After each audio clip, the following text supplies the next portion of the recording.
everyone. If you're looking at this video and wondering what it is not this week's delayed input. Simply, my friend Brandon Jones wrote a book, and I thought it would be a fun thing to do an interview with him, just talk to him about it. It is not a fancy edit. It's not a fancy video. Delayed input is still coming later this week. I just thought this would be a fun bonus thing.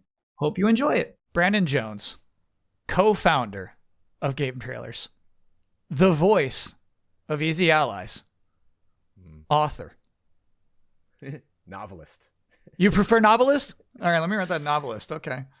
You like? Yeah, I don't know. You know, it's I have time to change it is the good thing.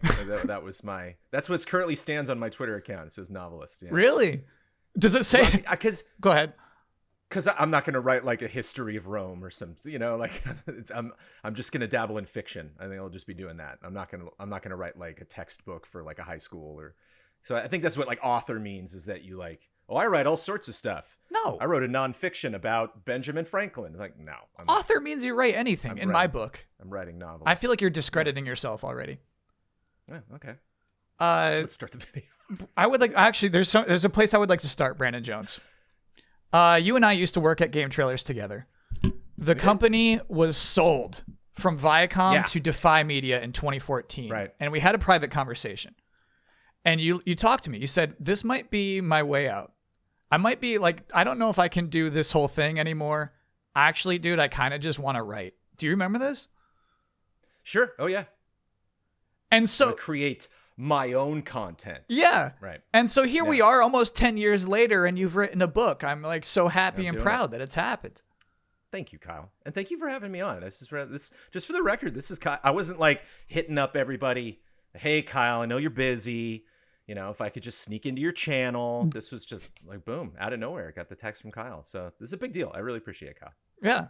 Well, you're good, man. Well, the thing is, Jones, and why I start there is that like when a friend of mine is like chasing a dream, I want to support it as much as possible. You know what I mean? I want to like show them that I'm happy for them and also prop them up, And like the idea that you've been like sitting on wanting to be an author and, hey, we did great stuff at Game Trailers, at Easy Allies, but this idea that you've had this dream that whole time, that you're like, man, I really want to be writing this. Like, it's so cool to me that you're finally doing that. Yeah, I wanted to be a storyteller because I was a film major. And so I wanted to make movies. And I remember like being at, shout out to Emerson College. I remember being there like in the early parts of this century and just like seeing a lot of my film major friends just making like bad movies and investing like a lot into a movie that didn't really go anywhere. And I was just like, I don't know if I want to do that. And so when like the idea for Game Trailers popped up, it was like, oh, this is a pretty minimal investment that like I know will gain some sort of traction.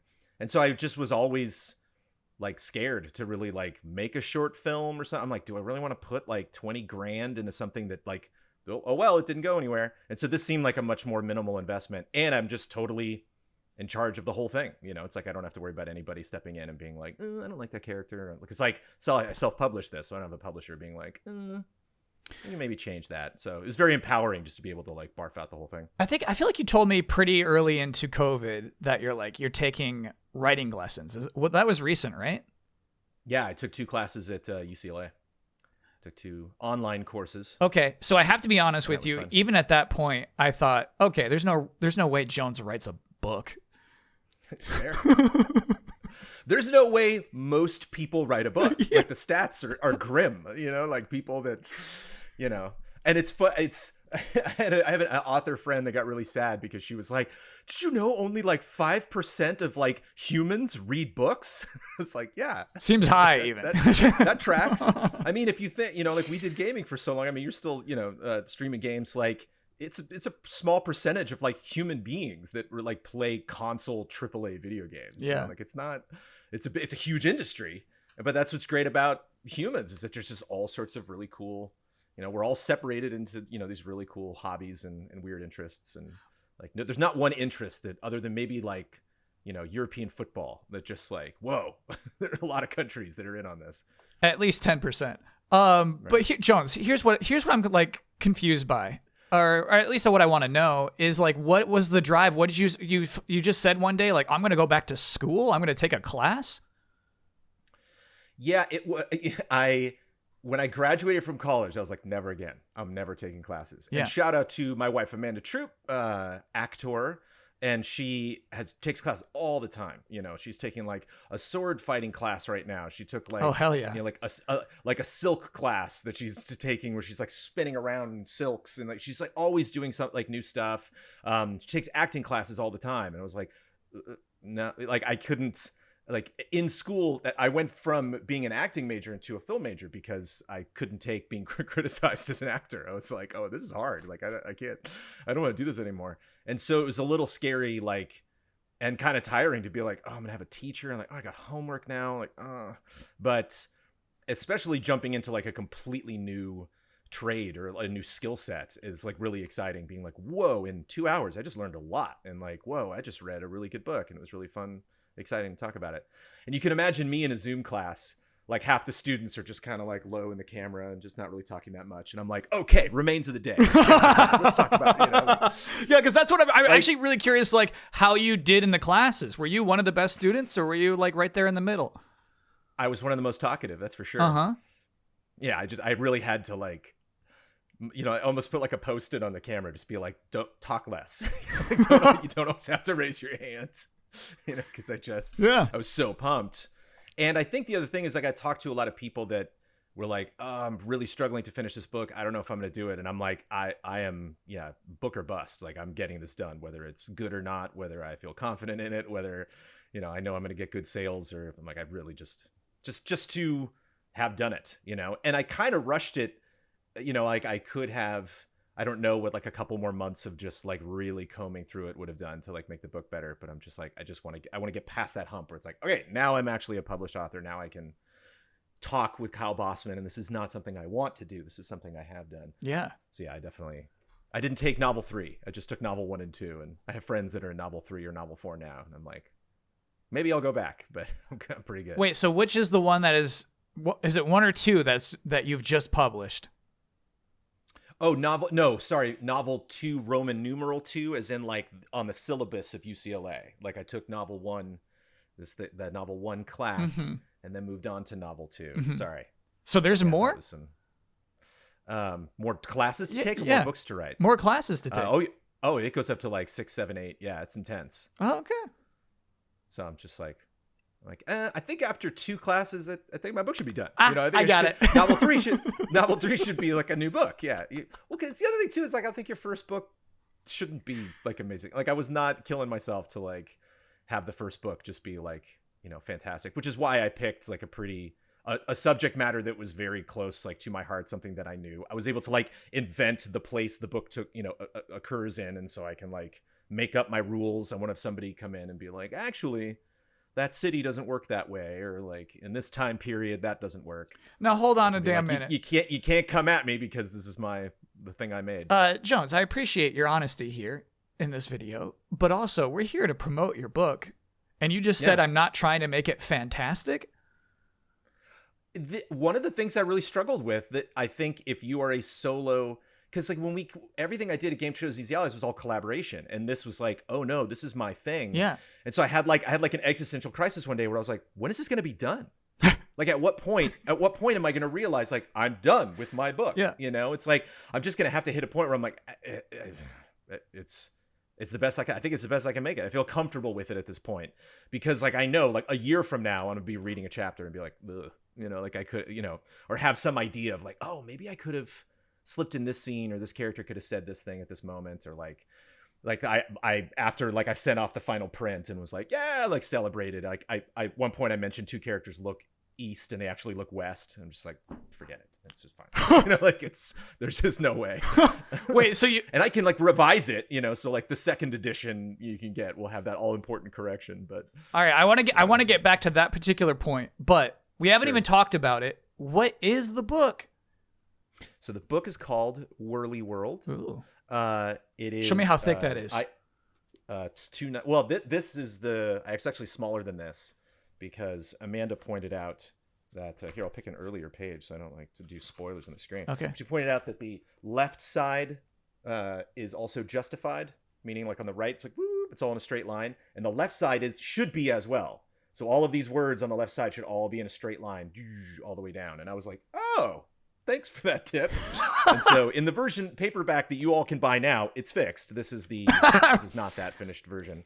And so, yeah, lots of little changes like that I had to make at the end. But it's about a guy who dies, and he finds that his ghost is trapped in a theme park because that's supposedly where he died. And he's stuck there and kind of realizes over time, he's like, I shouldn't be stuck here. This is, it's kind of like Beetlejuice, where they're like, I gotta get out. There's something wrong. Like there's something, some kind of force keeping me here. And so he knows he can't do it alone. And so he's got to go befriend all of the other people that have died in the park since it opened in 1965. There are a bunch of other ghosts. And so it's half, me, just my love of theme parks and just like kind of pouring that love into creating this place. And also some supernatural spookiness, which is why I also hustled to try to get it out in October so that people could celebrate. Heck yeah. When you talk about it, do you avoid saying the word Disneyland? I mentioned Disney, but I never say Disneyland. Okay. I take a couple stabs at the Haunted Mansion in one chapter just to stretch myself as a writer, because it's like my favorite ride in the world. Yeah. So I was like, I want to make fun of Haunted Mansion just to see if I can. Because, basically, there's that exciting thing of like, nobody ever dies at Disneyland, but like, yeah, people have died at Disneyland, right? And then this will like, go ahead. 27. Oh, wow. So it's like, yeah, there's something obviously morbid about that, but it's also something that like people like think about in a way. And so like, it's basically, what's the story of those ghosts? I love that's such an easy, fun premise to set up. And it's kind of something you think about. Like I talked to like the Disney fans where they were like, oh yeah, there's like one death in particular in this that people are going to be like, is that like, were you inspired by this one person that specifically died in this way? But when I like researched it, I was like, oh my God, there's so many more than I knew about. Oh no. And when I was reading about it, they were like, it's important to realize that this list that you're reading are the people that died in the park. These are not the people that have been injured. Yeah. They're like that list. And I think it was like in the beginning, it's like somewhere like 2005 or something, that like the city of Anaheim passed a law that said, if someone's injured at Disney, you have to tell us. Like you have to like make that public, because like how easy would it be if they were just like, here's $10,000 if you could not say that we smashed your leg in half, that'd be great. And like, oh, okay. So I would take the 10K. And it's like my book is a comedy. It's like heartfelt. It's it's primarily about like life and kind of looking back and realizing. I don't remember if it was in the Simpsons movie or like in a Treehouse of Horror episode, but like there's this thing where like a nuclear bomb hits Springfield and the comic book guy is like walking down the street and he looks up and sees the bomb coming and he's like, I've wasted my life, and it blows up. So it's like kind of about that, of him being like, I spent a lot of time in this theme park. Should I have done that? And I'm not as into theme parks as my protagonist is, but like I've played a lot of video games, and there's certainly a lot of people that are like, if you're in your 30s or 40s and you're still playing video games, it's time to reevaluate, and just like blah blah blah, whatever. Like, what do you watch on TV? Like, oh, it's a waste of time, But and I definitely wanted to make some characters, some of the ghosts that just hate theme parks, that are just like, no, this was a job and I hated it and I died here and now I'm stuck here forever and it sucks. So so it's kind of fun to explore that. Yeah, I've never written a book, never written a novel, and I understand, there's like different things, different kind of rules you play by, different, and like the lack of rules really. And one thing I'm really curious about is just reading the description on the Barnes & Noble page. It says there's 10 ghosts in addition to your main character ghost. Right. And I'm like, how did Jonesy settle on 10 ghosts? 10 characters you're writing. Yeah. Well, 10, yeah, there's a couple more. Certainly more characters that like speak. Sure. Like it's, but because there's like flashbacks and like memories that he has. Yeah. Yeah, it's, I don't know. I think I just kind of thought about functionality, and like one example is just a character who is a grounds person, like a gardener, like designed like topiaries and like the garden that's in the park. And that just came from like Amanda, my wife is a big fan of, native plants, and just always talks about stuff that's like native to California, and, goes on like garden tours. And so when we would go to Disneyland together, she would point a lot of that stuff out. And I remember like when they revamped Tomorrowland, they were like, these plants are all edible. And I was like, cool. I bet so many people don't know or don't care like about like this person that's working like all day, every day to make this park beautiful. And people just kind of take that for granted. And so it was like, I was like, I want to represent that, or I want to have a character that like kind of speaks to that. And so like some were inspired by like deaths that I knew, you know, I was like, ooh, that was a particularly brutal way that person died in real life in Disneyland or some other park. So I'll put that in. And then like, you know, I made one person like a surfer California dude because it just wanted like some dumb Californian in there. Yeah. How do you plot it all just out? Kind of like, man, I don't know. There's parts of this I'll read now and I'm like, I wrote that, cool. Like I wrote that over a year ago. Neat. I do not remember kind of where that inspiration came from, or so it's not like you got like a wall of sticky notes and like these are all my characters and this is all what they're doing at any given point. This is when they were born. This is when they died. I mean, that's a big thing, you know, that I explored not only in, like you were saying, like the rules, like how you do novel writing, but when I took these 2 novel classes.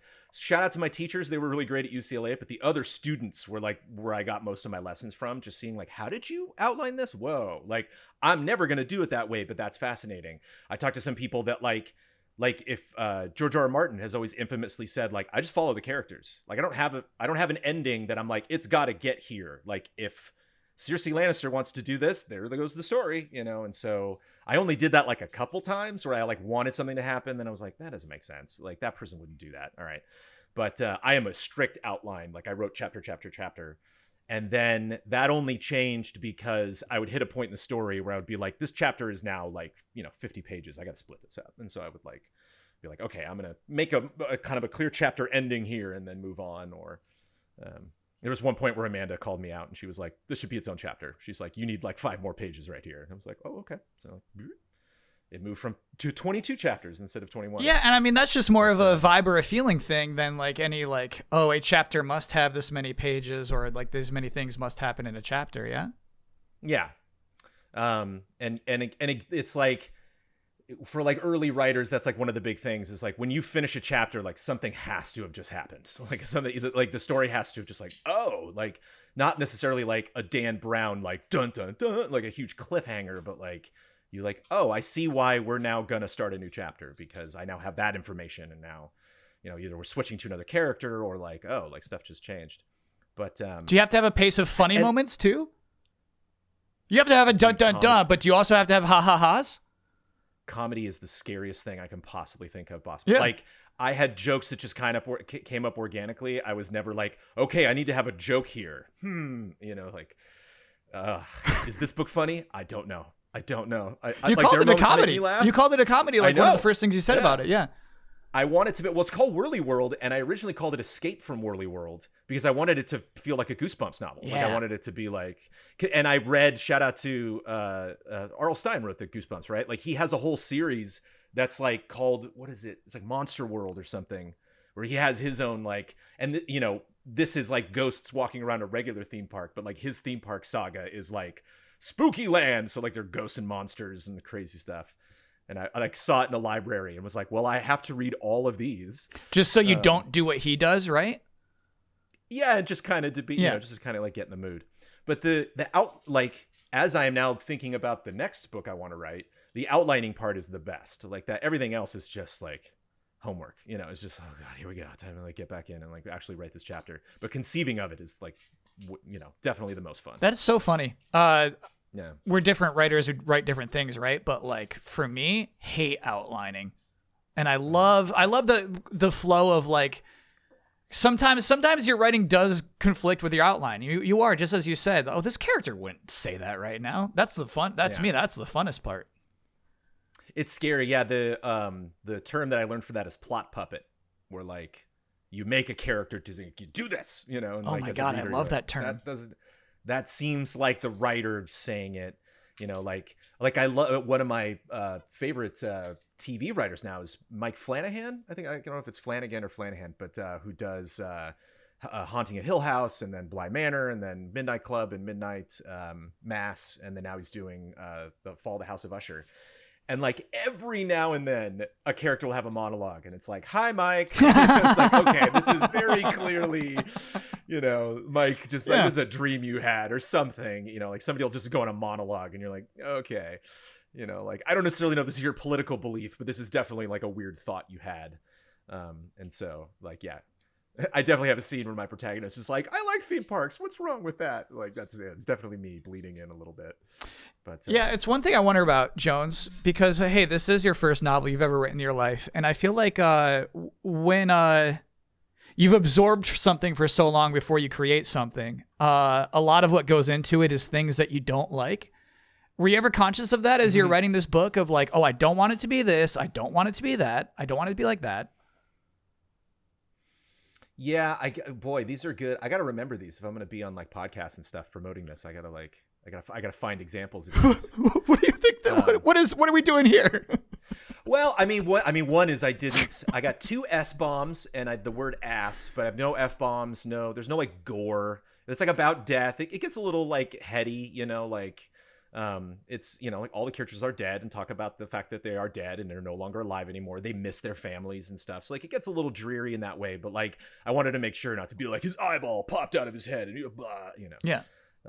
And so yeah, definitely didn't want it to make it horror, and didn't want to make it I read a book, there's a really good ghost book called Heart-Shaped Box that is about a kind of like an Ozzy Osbourne character who like gets like has like a revenant after him. Like it's a ghost that he's like tricked into essentially like following him around, and he's got it. It's a really long book, but it's like raunchy. There were like chapters. I was like, okay, I'm not doing this. Like, I don't want to, because it's technically ghost fiction. That's its own genre. Yeah. Like that's its own, it has like a code, like it's its own, on Amazon right now, I am ranked on ghost fiction. Yeah. And so you go down that list and like Stephen King's on that list, like that. Like, there's definitely other stories that are like a little more severe and, horny, gory. So definitely horny. Oh, that Heart-Shaped Box, definitely like, there are definitely scenes where I was like, oh my. Well, how much horniness is in Whirly World? There's one scene that's a little risque. Okay, all right. I was like, if Jones didn't have a single moment of horniness, it's not a sincere Jones thing. But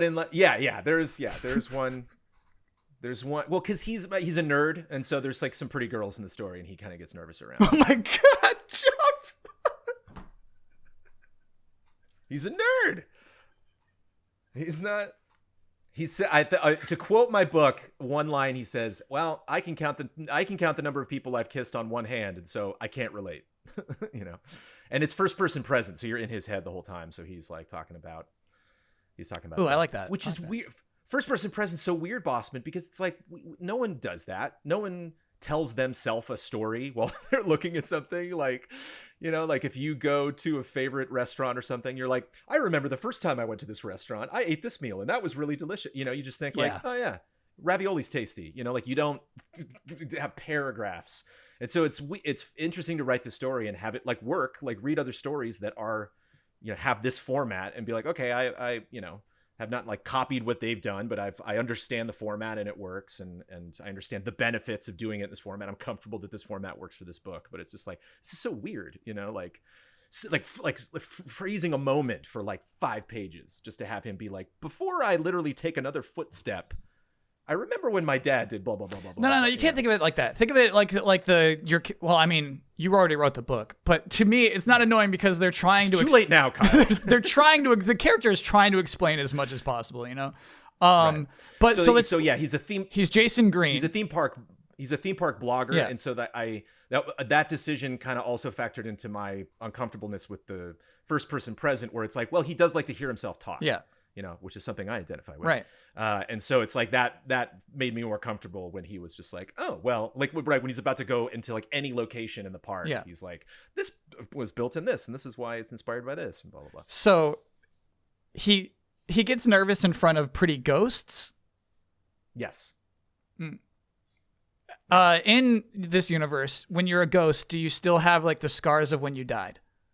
No, that was a decision that's a good example of something I steered away from. I was like, I played with the idea of like, as they get angrier, maybe it starts to come out, and Amanda's a big fan of the BBC show. They made an English version too, but or an American version, but there's a BBC show called Ghosts. Yeah. That is like an improv troupe, or like a bunch of improv actors like created this show. And she was like, I'm loving the show, you got to watch it. And I was like, I will not, because I will steal jokes, or I will just be subconsciously influenced by it. And so now that the book is done, I'm watching that, and that like the one guy got hit in the neck with an arrow, and like the whole show, he's just like that's in the CBS version too. They're really proud of that. And so yeah, and so yeah, I again, it kind of factors into gore, and I guess is like the logistics of it. When I thought about it, I'm like, I don't know why they would be. I don't know. It just doesn't. That doesn't track. It just didn't seem to fit. Was it hard for you to get into the mind of someone who has only kissed a single's hand's worth of women? That's writing. That again, I'd imagine like you would need like 5 or 6 hands. How many hands you got? I love my wife. We've been married for 16 years, happily married. Wait, really just 16? Because we're talking, Jones, we're talking about how it was 10 years ago that we got sold, or just about 10 years ago, right? 2007. Yeah, that's crazy. We've known each other almost as long as you've known Amanda.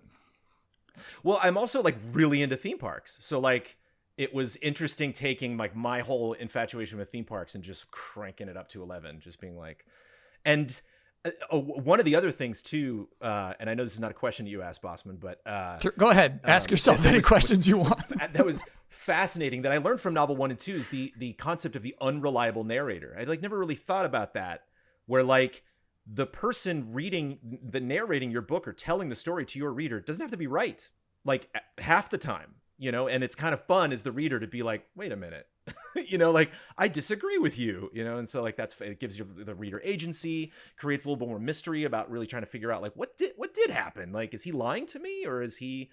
And so it was kind of fun, like when he would recall like memories he had with his girlfriend, or like one bit is I made the park like an hour and a half away from where he lived, where like I'm hoping some people reading that being like, what?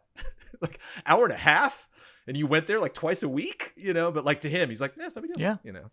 Whereas like as a reader, you're like, dude, that's intense. I do want to give you an opportunity right now to explain something to me that I'm personally nervous about.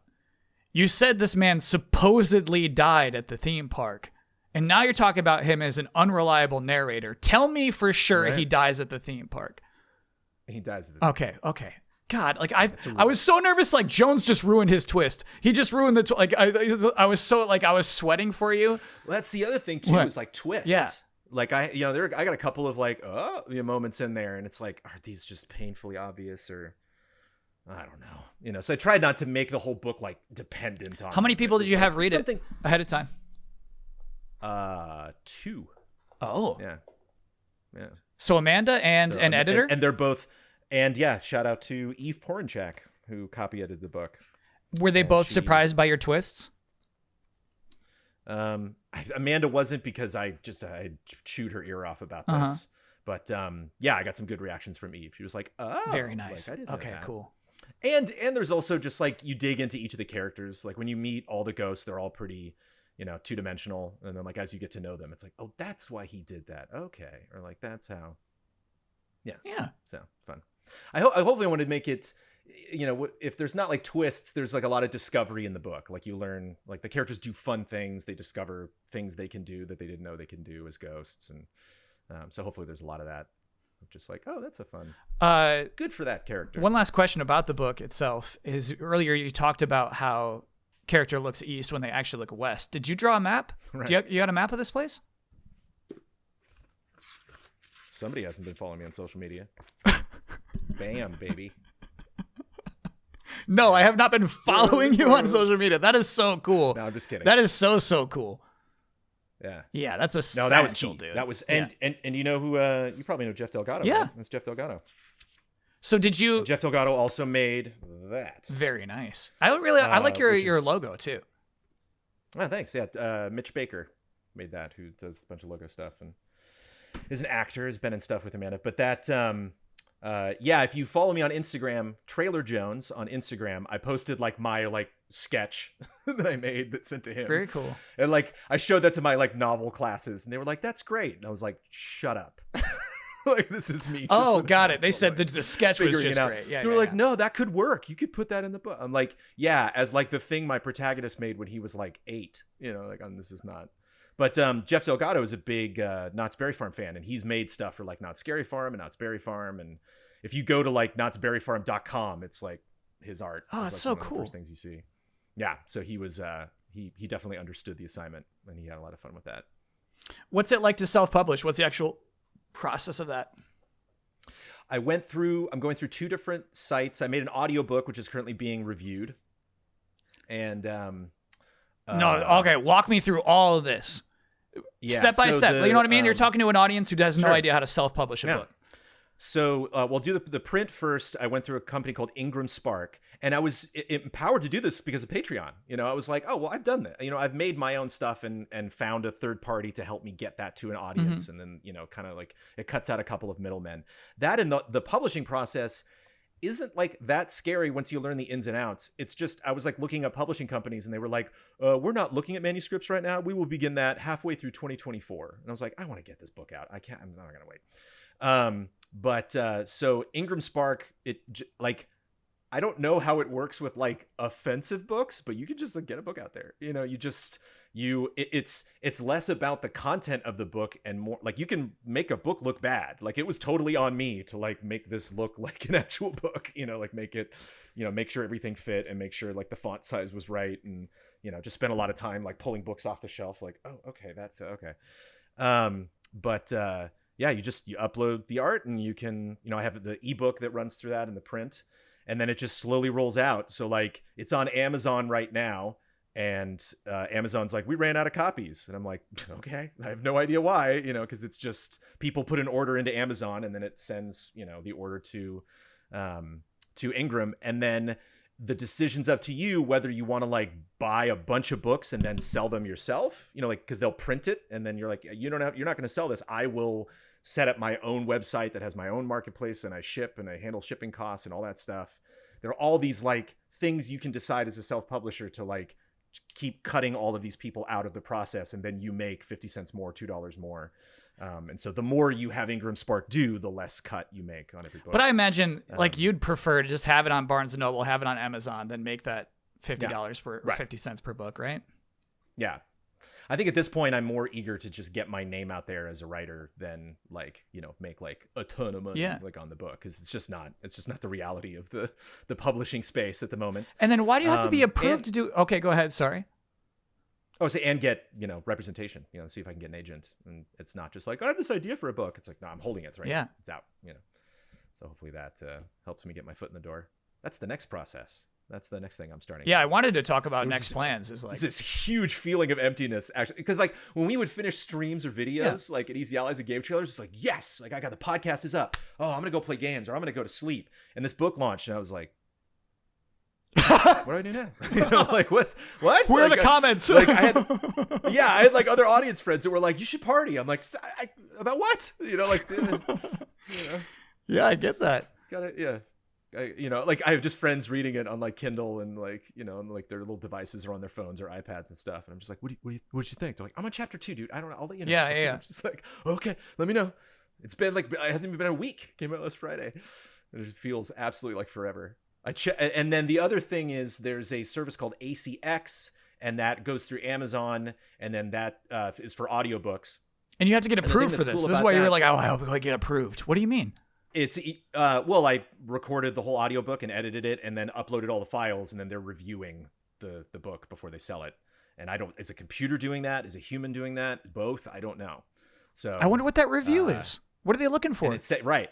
And it says it takes just audio quality, probably. Oh, okay. Just like does it peak constantly or and it said it would take 10 days. I submitted it 6 days ago. Just every day I just refresh. It's too early for that. I should not expect it. I should not expect it to be done, but I'm just like, come on. But the cool thing about ACX is I went the route of like, I wrote this book, I read this book, I produced it, I edited it, it's done. Let me upload it. I'm done. But you can say the one catch is that your book has to be on Amazon. Like it has to be up already. Because so through like ACX, you claim the book. You're like, that one's mine. And then once they like see like, yes, you own that, or you're from that publishing company, or you're, all your information checks out. Then you can be like, I'm going to produce it, but I need a reader, or I'm not going to produce it or read it and just go and do that. And then so if any of you are interested in, reading audiobooks, you can sign up for ACX and submit a reel and be like, I want to read books. And then they'll take care of that whole process. And then you just do a revenue share with all those people involved. Oh, that's a cool way to do that. yeah, it's just a win-win-win. It's just you obviously make a lot less money than if you I think it's like 20% versus 40% is what I'm going to get for having done all of the work. How on my end. How long is the recording in total? 9.5 hours. You said 9.5 hours? 9.5 hours. And then you like edited all that too. That's crazy. Nah, dang. Nah. And I'm happy with how it turned out. The characters are like the worst thing, where I'm just like, ugh. Like there's just some character. There's like one character in particular that just sounds a lot like my protagonist, and I'm just like, I don't know what to do, but that character's fine. When you're reading it, it's you can really, you know, like one of the tricks in writing is to take out as many like he said, she said, they said, he said, you know, to like, because it just you want to take out as many words as you possibly especially when it's can obvious who would be talking. Yeah. And so, yeah, if it's just two people, like you can stop doing that, because if you see quotes, you know, it's the conversation's going back and forth. But if you're listening to it and those characters aren't like, you know, very distinct, then and you're like, wait, who's that? Like, who's that? That last person that talked. So yeah, that was nerve wracking. I can't remember what point specifically I was arriving at with that. Well, I mean, you do have voiceover, voice acting experience, right? So like. So the narration was that easier actually than writing? Yeah, it's just the trick. Oh, the point I was getting to was what kills me, because when we would do videos for games, there'd be music, there'd be, you know, like sound effects in the background, there'd be like a bed of something. So like any kind of irregularity would just kind of get washed away. And in this, like, it's just you in a booth, man. Like I can hear every mouth pop, I can hear every crackle, I can hear you put your phone back down on the table, like I can hit, you know. Lip smacking is like the worst, dude. It's like, what noise is my lips making right now? Yeah. And so I would do a pickup, you know, and it would just be like, and then the character does this, it goes over here. And then they do that. And I was like, oh no. It's like, and then a week later I said this. And I'm just like, oh, got you. Yeah, that happens to me. I'm always doing that. Like, even mid-sentence, I sound like a reality show sometimes where it's just like, I'm never going to be that way. You know, I 100% do that all the time still. So I kind of used, like, one thing that was nice is if it was in a scene when a lot of characters were talking, a character talking and then another character talking was a nice kind of bookend to like put in a new narration fix. Mm-hmm. So I'd be like, oh, I'm not going to read just that sentence. I'm going to read these 3 sentences because you won't hear necessarily my cadence change too much if it's in between that person talking and that person talking. They kind of like reset your brain to just be like, oh, that, you know, I don't recognize that as a new take. That was, you know, him slipping into that character. So I really do want to talk about your next steps, your dreams going forward. Are you a novel guy now? I hope so. You're gonna send yourself out to get representation? I'm gonna, it's just try to get rep. And then that was one of the reasons why I picked this book, because it's like hopefully has a lot of commercial appeal. It's like about theme parks, it's about about ghosts, like got a supernatural, some adventure, some action, and comedy. It's not like comedy. Yeah, lots of really, really good comedy. So I'm like, I have like other ideas down the road that are a little more like mental than this, but I want to get this kind of commercial-y thing out first. And then, I have at least like 6 or 7 other like book ideas just ready to rock. Like I could just start them right now. That's so crazy. Which is not like, if you are in that biz, if I like talk to other writers, like that's not exceptional. It's like the achievement part of all of that is like actually getting the thing done. And so it's like that's the frustrating thing about, you know, people that are like writing for TV and movies. Like people are like, okay, I got this idea, and it's like, I have 5,000 ideas, write it. You know, like send me the finished script. Like I don't need ideas, like I'm good. And so this took me 16 months from the moment June 1st I started the first chapter last year. And so the goal is at you know, with that amount of time or less, get another book out. I have a kid's book that is currently finishing being illustrated. I am just totally at the mercy of my illustrator, who has other things to do other than just work on my book. So that'll hopefully happen, you know, sometime early. You're about to have a portfolio. Yeah. And it sucks because in my novel class, I was like, at that point, I thought I was going to get my kid's book out first because I had done all the writing of it. I was just waiting on illustration. And I like asked both of my teachers, I was like, if I have this kid's book out and then like seek publishing or representation for this other book, like, will that make me look good? And they were like, no. Like, because it's a novel, it's not a kid's book. They're like, they're 2 different things. They won't care. Cool. No, it's good. They're that blunt and honest. Hell yeah. Yeah, they're like, you really want to. And that's another thing too for writers is like you don't, unless you like really establish a name for yourself, you don't want to like bounce around genre too much because people won't know what you're doing. They're like, I can't sell you because the fan base you're trying to build won't know the next thing you're going to do. And so all of my stuff moving forward will be fairly nerdy. We'll have at least some kind of like supernatural or magical or, action focused, nerdy, some kind of component there that tracks. There will always be one shy man around pretty ghosts. There will always be, and just a little sexiness, just a little unexpected, not right away. If Amanda said, Jones, I don't care what you do, just go nuts, and didn't read anything and was not an active participant in this process, right, would it have gotten done?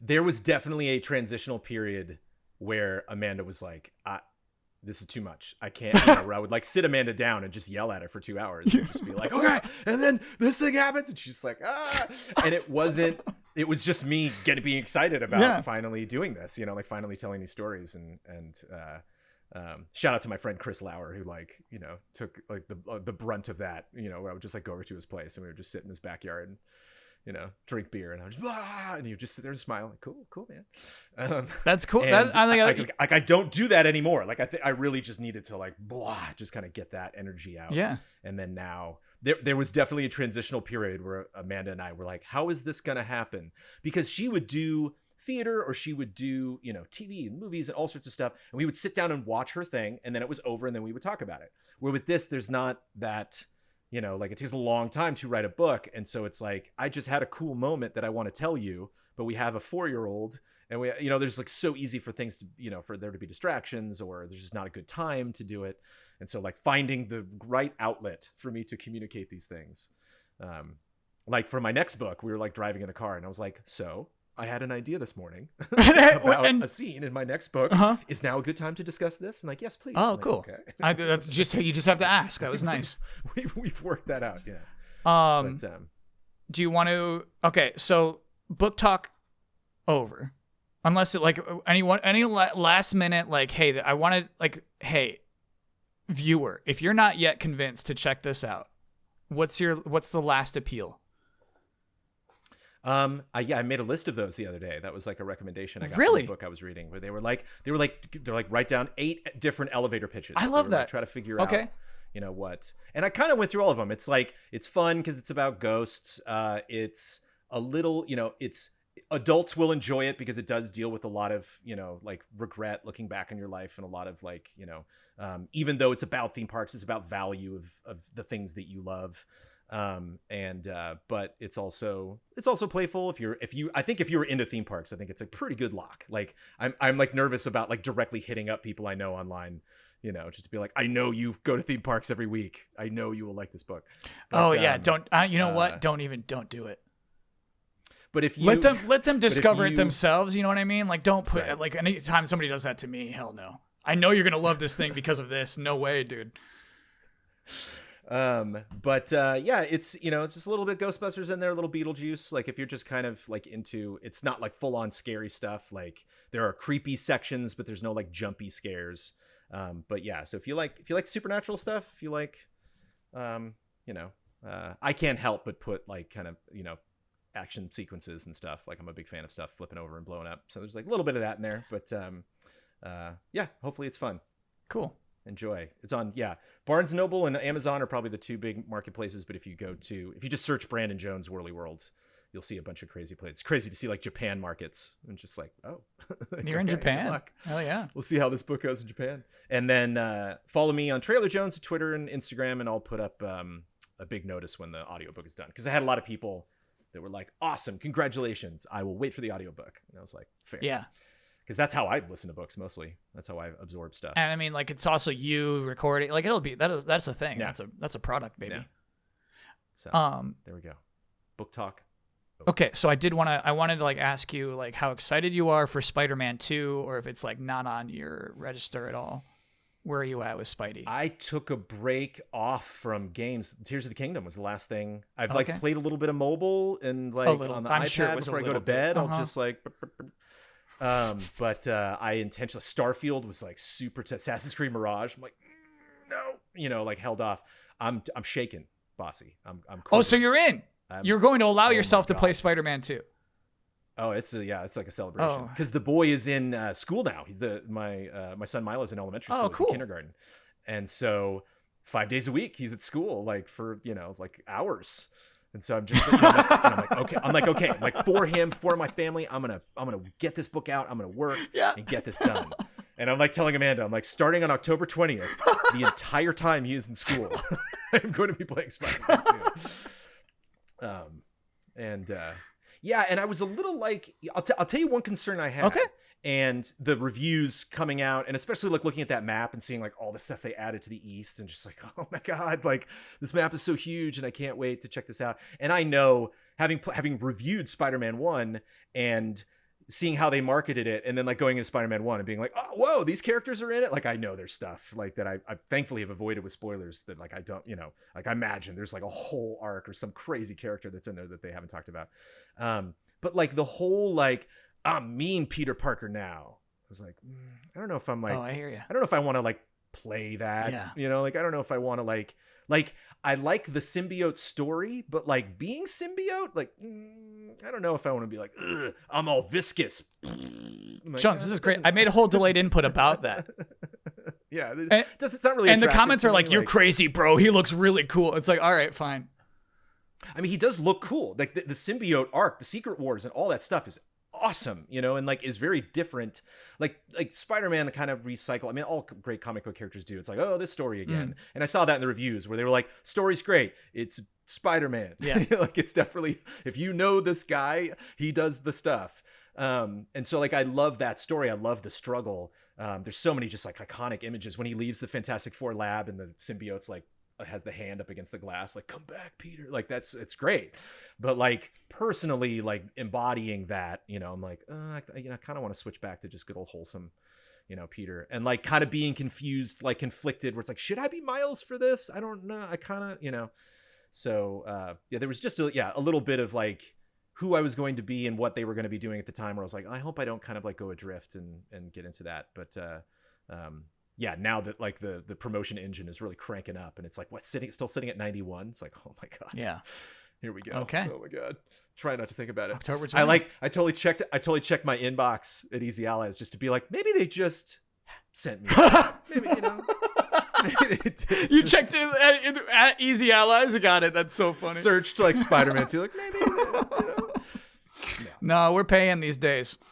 Didn't happen. Shout out to Mike Huber though. He went out to the preview event and it felt good. Yeah. Because I didn't know if he was going to that, and then I saw people like sharing pictures from the preview event, and I was like, I hope we sent somebody. And then just seeing Huber there, I was like, oh, good for him. Yeah, get that review, buddy. Go do it.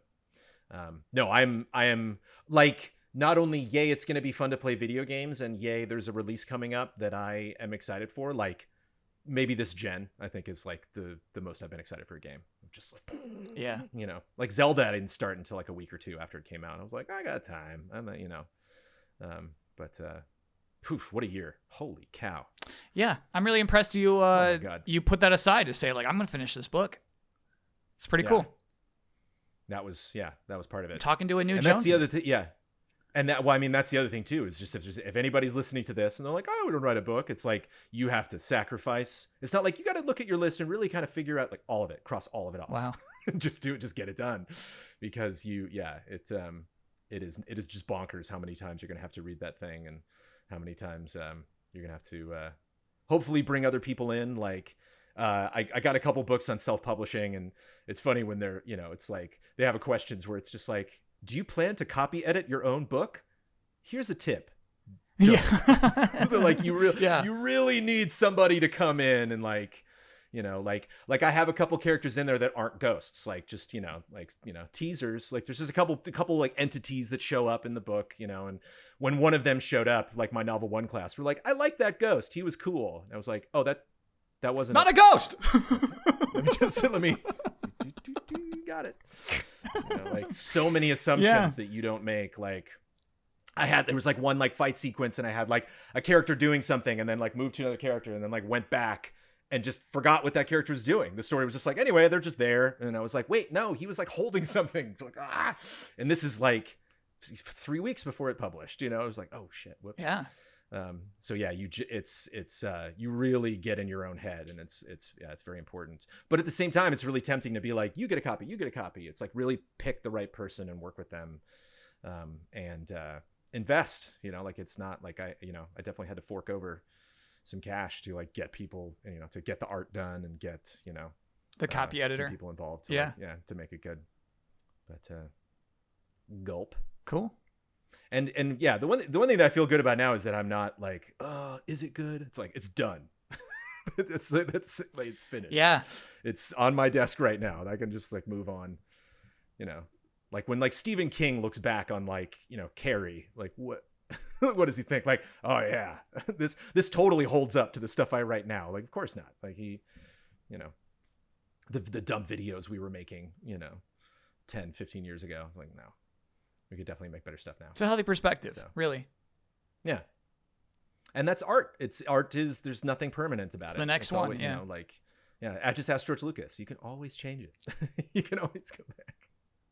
No, you can it's just kind of like a snapshot. Like you just it's like this represents me in 2023. I said it in this year. The protagonist says it multiple times. Like other ghosts are like, what year is it? Because they don't know. And it's like, oh, it's 2023. Here's what's going on. I get really political. No. I mean, you talk about stuff not to put in. I was like, should he? No. Like when other characters what's going on? It's like, let me tell you. You're writing 10 ghosts. It's like, what would this ghost say? Like, just, you know what? Yeah. And there were classes writers in both of my classes that were writing contemporary pieces, and they're like, should the pandemic even exist? And like a lot of us were like, no, right? Because like a lot of TV shows people reading it, like they don't want to deal. You either like do it or it just whatever. It's, it's it can be escapism for them. Like they're not gonna like went into a hospital without a mask in 2021. I don't think so. Like no, it's fine. Don't worry about it. Brandon Jones, thank you so much for thank you, Kyle. How you doing? How am I doing? Just okay. You know what I mean? Like 5.0. Yeah.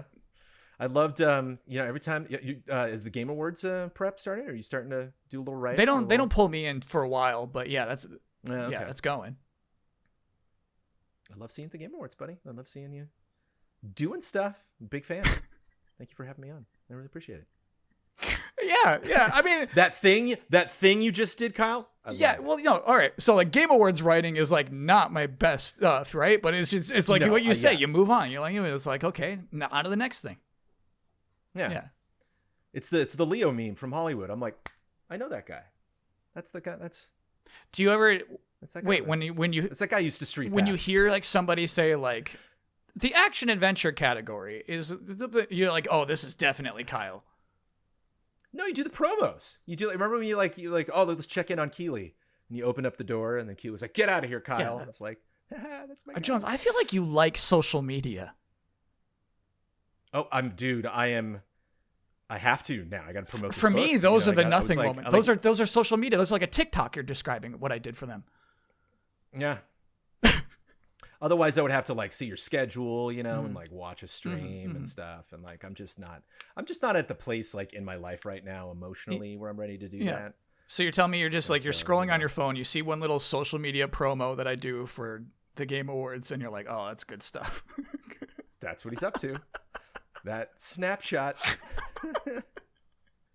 I had a really great, I think it was Greg Miller. It might've been like Tim Geddes or it was somebody kind of funny. I was up in SF hanging out with them, and they were like, how are things going over at East Ellis? I was like, great. And they're like, cool. I don't watch any of your stuff. I was like, I don't watch any of your stuff. And we laughed and laughed because it was like, there's no time. Yeah. Come on. It's like, I can, so that really, like even like the Easy Ellis podcast, I get in just 30-second doses, like I'll pop in on a stream, but I don't jump in a chat because I don't want to like leave and have them be like, so Jones, blah, blah, blah. Like, where'd Jones go? Like I don't like ghost people. And so, you just get it in little bites, but, and I, even I posted on Instagram, which I had done like a year, and like I was like, hey, look at my cover, and hey, and Amanda's like, it's important on Instagram if you take like a picture of yourself. So I was like, all right, I got a video of like, oh, I'm unboxing it, look, and like one of the comments was like, I forgot I followed you. It's like, where have you been? Ta-da, there's Jones again. I love that she gives you tips on that because she's right. You can't make your Instagram only promotional. It has to be like half of like your face and just like on the couch right now. You know what I mean? So like, there might be a super hot Facebook Live coming from Jones. in the future. Hey, do what you got to Dude, do. I got an author photo. Look at I finally took your advice, buddy. Look at. Oh, you got a Look at my headshot. prof. Oh my God. Yeah. That's nice. Yeah. You know Mike Buddy. That was Mike Buddy took that shot. He's a photographer too. Yeah. So how'd you pick your shirt? I wore 2 shirts. I had a man to pick. What do you think? Okay, great. I'm gonna pick my own shirts. I'm not gonna story edit my own book or pick my Jones, shirts. I've been trying to wrap this up for like 25 minutes.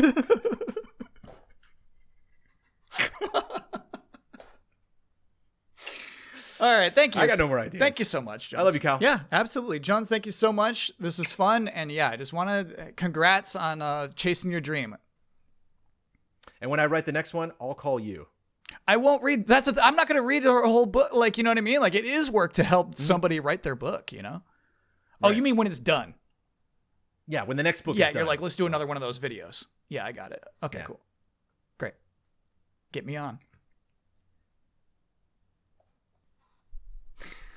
Yeah. Great, Jonesy. Thank you so much. Yeah, I should do an end clip too.